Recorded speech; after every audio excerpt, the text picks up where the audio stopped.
এই কি রে ভাই, নস্টালজিক হয়ে পড়েছিস দেখছি। হ্যাঁ না না, তুই একদম ঠিক কাজ করেছিস। আরে তুই ওই রকম হটকারিতা করেছিলিস বলেই তো রানীর মতো মিষ্টি একটা মেয়েকে আমরা আমাদের বাড়ির বউ হিসেবে পেয়েছি।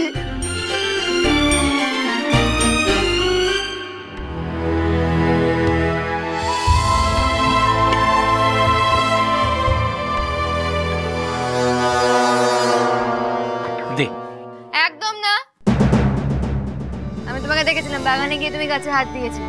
আগে হাত স্যানিটাইজ করো। দেখি ঘন্টাইকে দেখি।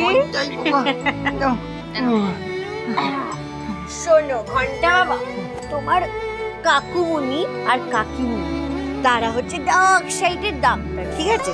এই বলে আমায় দেয়, ও বলে আমায় দেয়, তাই যদি তোমাকে কিন্তু সহ্য করতে হবে ঘন্টা বাবা। না যাও যাও যাও, তুমি কাকুমনির কাছে যাও।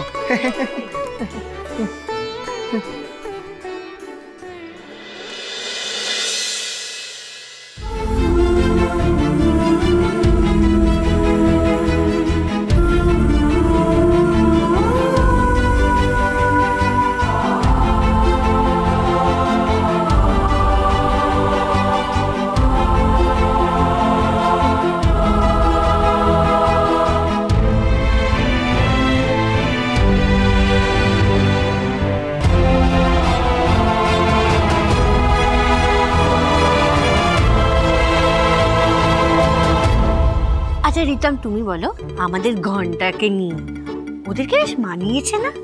হ্যাঁ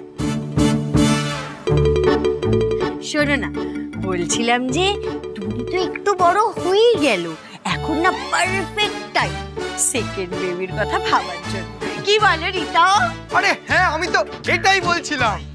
এই দেখ ভাই, বিয়ের পর তো তোদেরকে আমরা হানিমুনে পাঠাবোই, সেখান থেকেই দ্বিতীয় জনের শুভ আগমনের বার্তা নিয়ে ফিরিস। হ্যাঁ, বাড়ির মধ্যে 4 ভাই বোন খেলবে, আনন্দ করবে, নাচবে, কিলবিল কিলবিল করবে।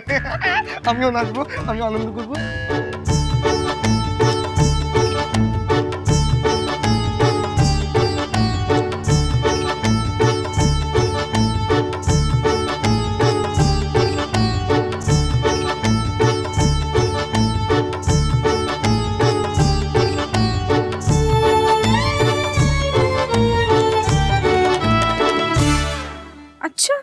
এখন সেকেন্ড বেবি প্ল্যানিং হচ্ছে। রানী, তুমি ভাবতেও পারছো না নেক্সট কয়েক ঘন্টার মধ্যে তোমার জীবনটা কি হতে চলেছে। জয়কে নিয়ে সুখে সংসার করার শখ তোমার অপূর্ণই থাকবে তো। তোমাদের রানী সোম থেকে রবি প্রতিদিন সন্ধ্যে 6টায় স্টার জলসায় ও ডিজনি প্লাস হটস্টারে।